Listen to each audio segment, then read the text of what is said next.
Hi everyone, it's LadyJenevia.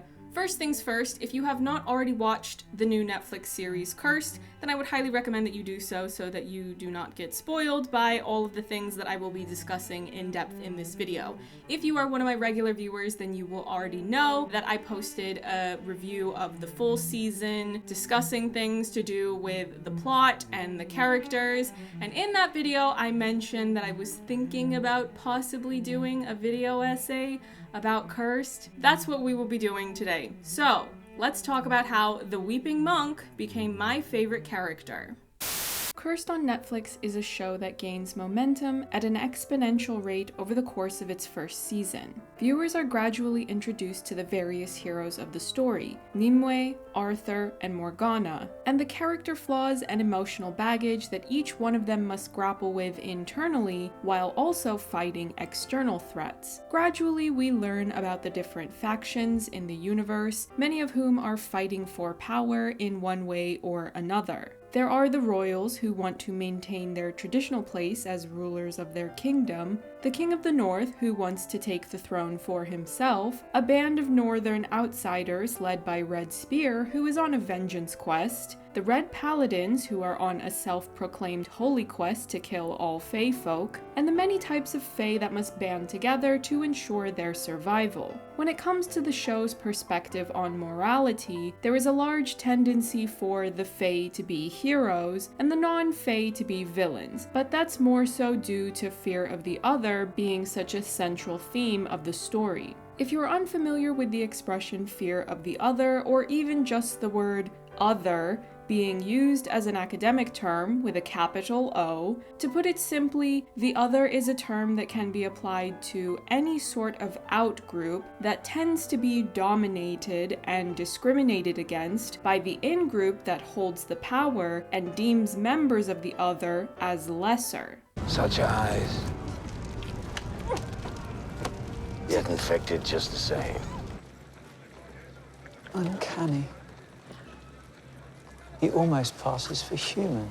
Their otherness is used as a means of justification by the in-group to maintain a hierarchy that subjugates members of the other. In the real world, this concept can apply to discrimination against people based on their gender, ethnicity, or sexual orientation, among other things. Oftentimes, in genres like fantasy or sci-fi, fear of the other is used in stories but is applied to creatures that don't actually exist in the real world, like fairies or aliens. Over the course of the first season of Cursed, the focus is directed towards heroes with individual character arcs, larger themes like fear of the other, power, and morality, and there's also a significant amount of build-up around Nimue as the Fae Queen and the many foes that wish to do her harm. Now you might be wondering why I haven't mentioned the Weeping Monk yet. All of this other information that I've presented is important to contextualizing how I became fully immersed into this world and was captivated by the material without suspecting until the very end that there would be so much more to this character than we as an audience are first led to believe. There was so much going on that I didn't pick up on the minuscule clues and hints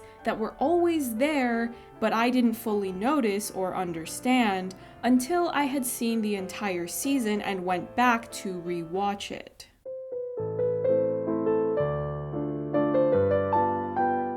One of the reasons the Weeping Monk storyline ended up having so much impact on me as a viewer is because of how slowly they build up to revealing how much is going on with his internal emotions and the intensity of his backstory. In some episodes, he only has a few short scenes involving tracking and killing Fae.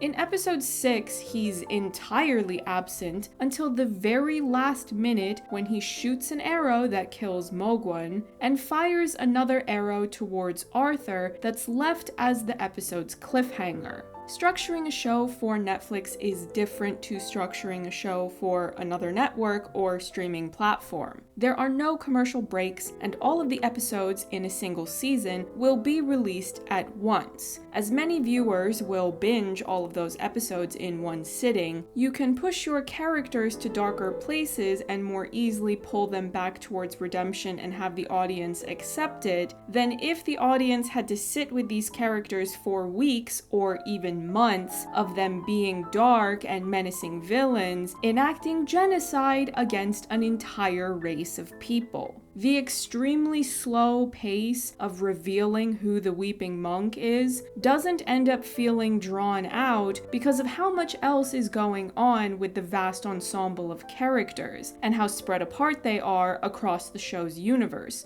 which is a common practice in many other well-known fantasy properties like Lord of the Rings or Game of Thrones. It's eventually revealed in no uncertain terms that the Weeping Monk is Fae, and the first seeds that are planted for this revelation come just 11 minutes into episode 1. Father Cardin is a leader of the Red Paladins, a group of religious zealots that are enacting genocide against the Fae in a manner that bears a significant resemblance to the Crusades in the Middle Ages, as well as many of the violent tactics that continued long afterwards through colonialism. In the Cursed universe, the Red Paladins claim to be waging a holy war and display a nauseating level of ethnocentrism when stigmatizing the Fae.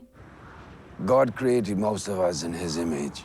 French geographer Jean-François Stazac published a fascinating piece on the other and otherness that noted how otherness and identity are based on binary logic. The logic of Western thought has been attached to the principle of identity and consequently produced a number of binaries that often consist of a positively connotated term and a negatively connotated term.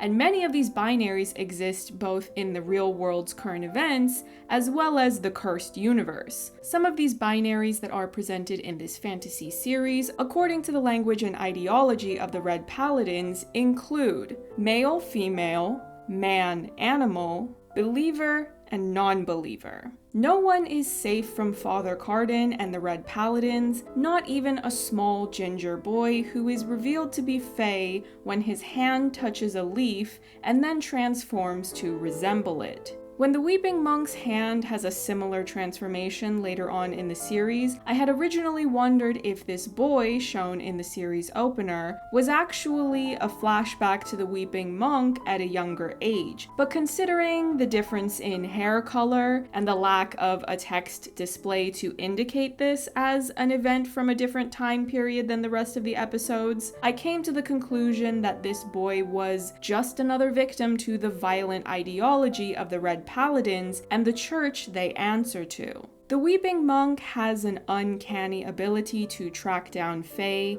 though they often show him following physical evidence like tracks and blood trails. He also has the ability to catch their scent. The enemy is here. How do you know? Scent.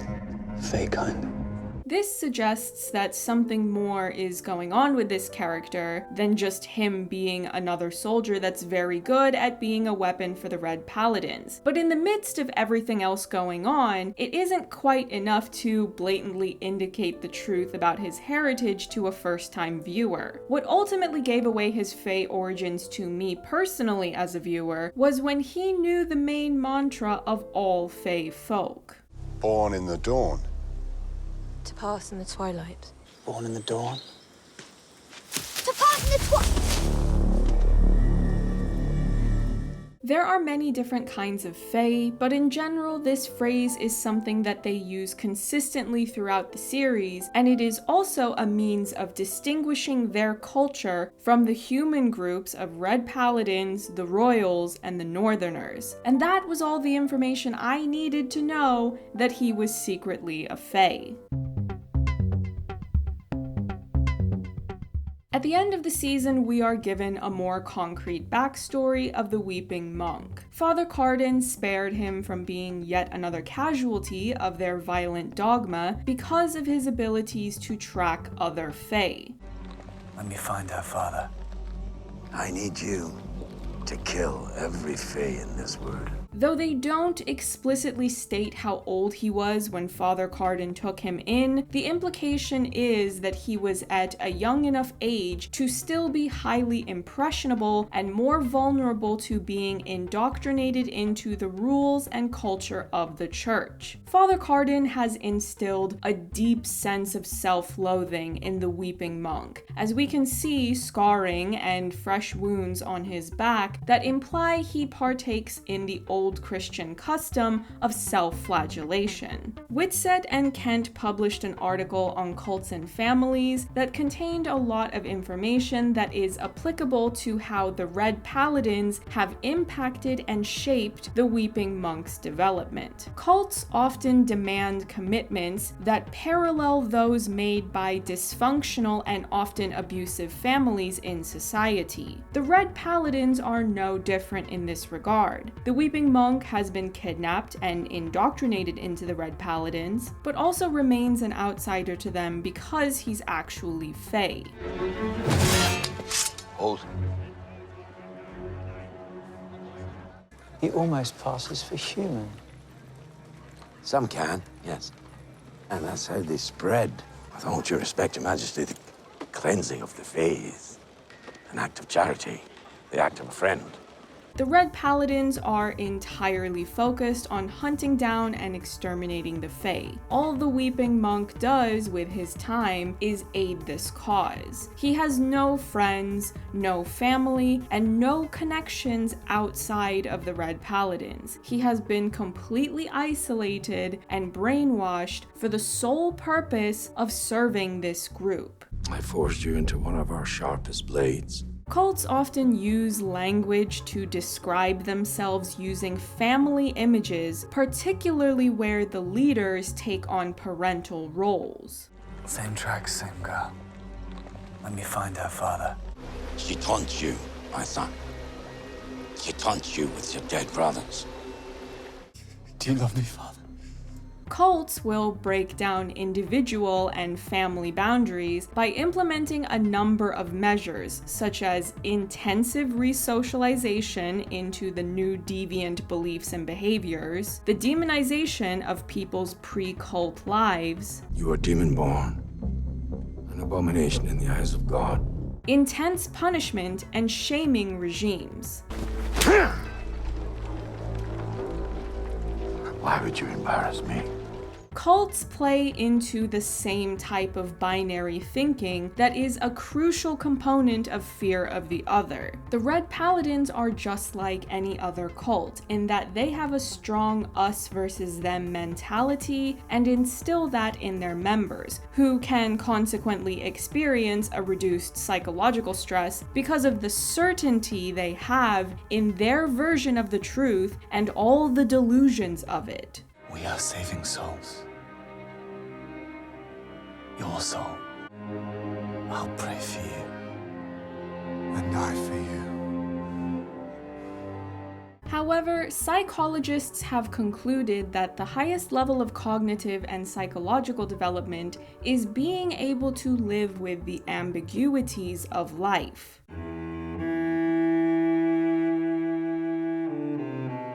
Things don't really start to pick up momentum with the Weeping Monk story until episode 9, when he gets into a fight with Gawain, the Green Knight. Both are highly skilled fighters, so neither one of them have an easy go at being able to best the other one. During their fight, the Weeping Monk stumbles and in the process reveals to Gawain a long-kept secret, that he himself is Fae.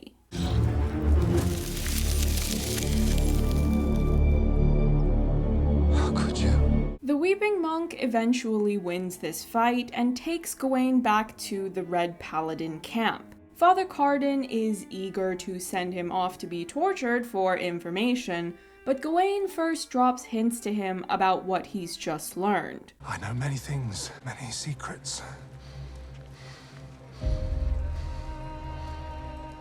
However, Gawain ultimately does not make any bold declarations about what it is that he's just learned. Father Carden knows that the Weeping Monk is Fae, since he was the one who decided to spare his life and indoctrinate him instead, but it's not clear at that point who else knows this, and Gawain certainly wouldn't know anything about that either, which is why his choice to keep quiet on the matter is so significant. The Weeping Monk later visits Gawain in the torture tent, hoping to learn why Gawain didn't reveal his secret. He's taken aback by Gawain's warmth and fraternal regard for him, particularly after everything that has happened between the two of them. Why didn't you tell them?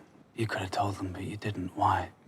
Because all Fae are brothers, even the lost ones. This exchange has a profound impact on the Weeping Monk. After spending all these years being brainwashed and indoctrinated into the Red Paladins and the ideology they live by, he is meeting a Fae in a far more emotionally intimate setting than he's ever been able to do before. And despite all of the violence he has inflicted on Fae, he finds himself being welcomed. Gawain knows the terror the Weeping Monk has caused, but Gawain still accepts him in a way he has never experienced from the Red Paladins. You can see how he starts to question the scripture and rhetoric he's spent years studying. Cults devalue many of the more advanced cognitive and psychological abilities and actively work to prevent them from developing in their members, particularly when those members are young. Developmental theory states that questioning the status quo is part of growing up. This questioning allows developing minds to determine what they believe and value in their own right, and whether or not those beliefs and values will differ from their parents, or in this case, parental figures. The Weeping Monk experiences this exact pattern of thinking and cognitive development. You can track this from his exposure to someone in the group he's been insulated from, introducing new ideas and information that causes him to question what his own beliefs and values are, and if and how they deviate from the parental figure he's been raised by. Do you love me, Father? Even if I'm damned? Not only is the writing for the Weeping Monk exceptional, from the slow burn build-up to revealing the true depth and layers of the character, there are many technical choices in the filmmaking that further enhance the experience of following his trajectory. His very first introduction comes from one of his victims, recounting the violent attack he led on her people that she's only barely managed to escape from, though not without injury. The imagery is fiery, and the score is dramatic in setting the tone for his reputation. The rest fell to the steel of the grey moat. The one who cries.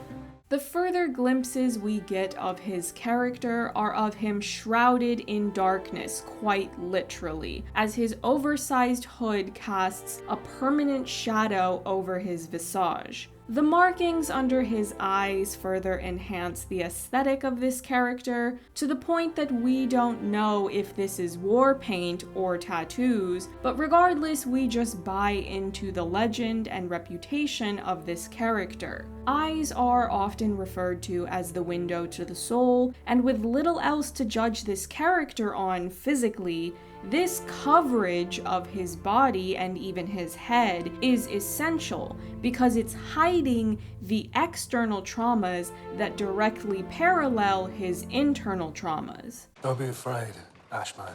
It's those eyes, the mark of the Ashfolk.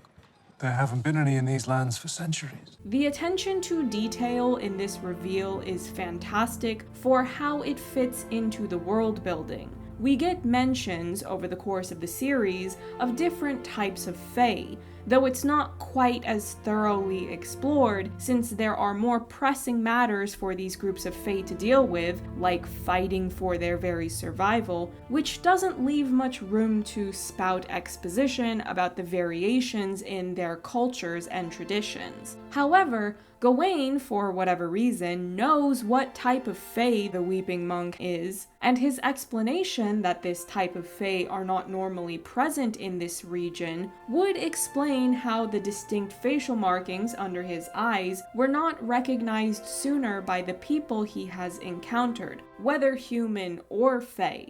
Instead, he was judged on his physical appearance in a way that magnified his reputation that he gained by being a weapon for the Red Paladins. When he finally has his cloak removed, it's symbolic. His physical and psychological armor has been stripped away, and his beliefs have been shaken to the core. But of course, we couldn't wrap on a video about the Weeping Monk without discussing one more very important part of his story. By the time I finished the first season of Cursed, I was pleasantly surprised by how well Percival fit into the story and had his own journey as a character that was compelling to watch. At first, I didn't expect much from a child character with a spunky attitude, except that he would end up being a nuisance that would constantly get into trouble, that would force the older lead characters to put themselves into danger to rescue him, and potentially cause more casualties as a result of that. However, I was delighted to have that speculation be proven wrong. Percival's arc was always building towards the Weeping Monk, and the level of details to this are incredible. The very first time the Weeping Monk is introduced to the audience, Percival is eavesdropping on the conversation. He overhears this harrowing account of who the Weeping Monk is and what he's capable of. This directly ties into his first encounter with the Weeping Monk himself. The rest fell to the steel of the grey moat. The one who cries. I know about you. The one who cries. The Weeping Monk. When the Weeping Monk lures Percival out with the mantra of the Fae folk, Born in the dawn. To pass in the I thought that I was so clever for having picked up on the fact that he was actually Fae before it had been explicitly revealed in the show. He's physically imposing, threatening, and uses Percival as bait to lure out even more Fae to cut down with his sword. In the end, he lets Percival go and tells him to warn the others that he's coming for them. All of these actions led me to believe, as a first-time viewer, that the Weeping Monk was a ruthless, menacing villain that would pose a lot of problems for the Fae over the course of the season that would all build up to a big battle in the end, in which he would be one of the main threats that the Fae would have to fight and strike down. However, what I completely missed until I rewatched the show were the very subtle nuances to his expressions and behavior. Percival is spunky and has a very particular way of talking to the adults that pose a threat to him. How many? Enough to kill you, you scum. How many? Enough to kill you, you paladin scum. Right. You hate them because they're so beautiful and you're just so very ugly. Even your horse is ugly. And I love horses. I'll gouge his bloody eyes out!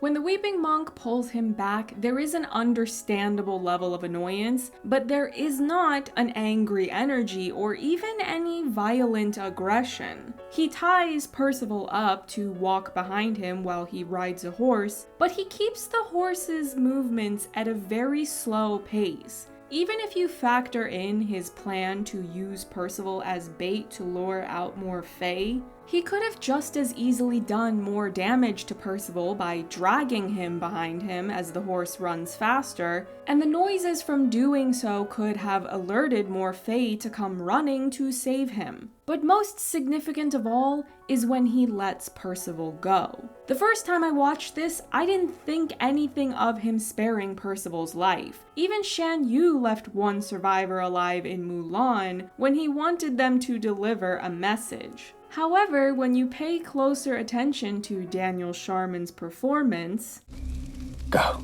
his facial expression actually shows there was more going on underneath the surface, which we later learn is a recurring belief he has held onto about children. We are saving souls. Tell that to the little ones that you burn. I don't harm the children. If you watched my first review on Cursed, you will have heard me say that I knew as soon as he said he doesn't harm children, and then Percival showed up to try to rescue Gawain, that Percival would be the straw that broke the camel's back and get the Weeping Monk to finally switch sides. I was right, of course, but what I also appreciate about the build-up to this is that the writing is very consistent in establishing a pattern of behavior to communicate who Percival is, and all of these traits are what lead him to this major turning point in the Weeping Monk's story. First of all, Percival lurks and eavesdrops. He does that at the very beginning of the series, which is how he first learned about the Weeping Monk, and he did it again when Gawain and the Weeping Monk were fighting their final battle with one another. This was how he knew that Gawain was in trouble. Percival is also stubbornly determined to be part of the action. He wants to be a knight for the Fae, and fight to save them like many of the lead characters he looks up to. He showed up and snuck into the windmill when Team Fae were trapped inside, and he snuck into the enemy camp to try to rescue Gawain when he had been captured. This results in him being knighted by Gawain and unfortunately taken prisoner. The final key point about Percival that I've mentioned before but will reiterate now is that he is scrappy. He does not care how much bigger these threats are to his well-being. He is ready to fight no matter how much the odds are stacked against him. What Percival represents to the Weeping Monk is the last bits of his soul and moral compass that haven't been stripped away from him even after all the years of brainwashing by this religious cult and the violence he has perpetrated on their behalf. Percival is also someone he identifies with, as it's implied more than once that the Weeping Monk lost his family, community, and was taken in by the Red Paladins around that age. Does he remind you of someone? This Fae orphan? You don't need him. We see all season that the Weeping Monk is a powerful fighter, and little to no one has ever stood a chance against him in combat. When he is outnumbered and nearly outmatched by the Trinity Guard, it raises the stakes of the story for him and all of the Fae, since the show sets things up for the Trinity Guard to have a greater presence in Season 2 if the show were to be renewed. In this moment, I really questioned whether or not he would survive. He was built up as a villain just to have this twist come into the story where he becomes an anti-hero, so it wouldn't have been unheard of for him to sacrifice himself in battle to save a young Fae child in the season finale. But then... Who's first? The level of emotional catharsis I felt at seeing this tiny child determined to square up against foes he has no chance of beating in combat was so powerful. It was incredible to see not only this seemingly typical villain explode into having one of the most interesting and compelling stories on the show, it was so moving to see him shift from being seemingly resigned to die in battle, only to be inspired by the bravery of Percival to get back up, keep fighting, and destroy the entire Trinity Guard that had outnumbered and overpowered him mere moments before. When all was said and done, and the show had done so much to build up different romantic pairings in their lead characters, all of which were compelling in their own way, the last thing I was expecting going into the last bits of the season was for my favorite pairing to be between two Fae orphans saving each other when they needed it most and serving up a found family storyline, which is a dynamic I have a real soft spot for. These two are brothers now, and that is not up for debate. Even the final big reveal of the Weeping Monk's story in season 1 is something he reveals to Percival first, his true name. Lancelot. A long time ago, my name was Lancelot. I felt like such a cliche that when all was said and done, my favorite character ended up being the sad white boy villain. Wow.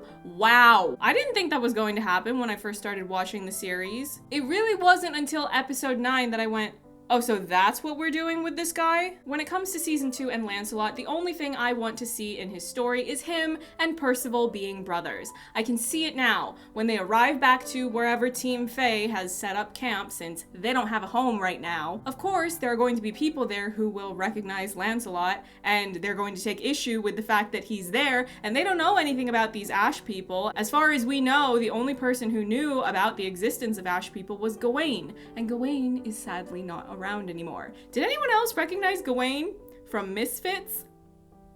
So whenever Percival brings Lancelot back to this camp, you know there are going to be people who will not react well to seeing the Weeping Monk in their camp. So they're gonna start scrambling, looking for weapons, trying to fight him, and then what is Percival going to do? My scrappy little squirrel, he's going to jump in the middle of all of it and say, no, he's with us now. That's my big brother, you're not gonna touch him. And then Lancelot can just spend the rest of the season working on his mental health and teaching Percival how to fight. Oh my god, I need it. Netflix, renew the show. Anyway, that was my video essay on the Weeping Monk, aka Lancelot. I don't know if they're going to give him a full name, so for now, he's just going to be known as Lancelot. My first Lancelot was Lancelot du Lac, as portrayed by Franco Nero. He was intense. If you enjoyed this video, be sure to give it a like and comment since it really helps out my channel. You can also subscribe to my channel for more reviews and video essays related to films and television series, and browse through my channel to see what it is that I have already posted. If you'd like to follow me on social media, you can find me on Twitter, Instagram, Letterboxd, and Vero. See you in the next one. Bye. Squirrel. A squirrel is an animal.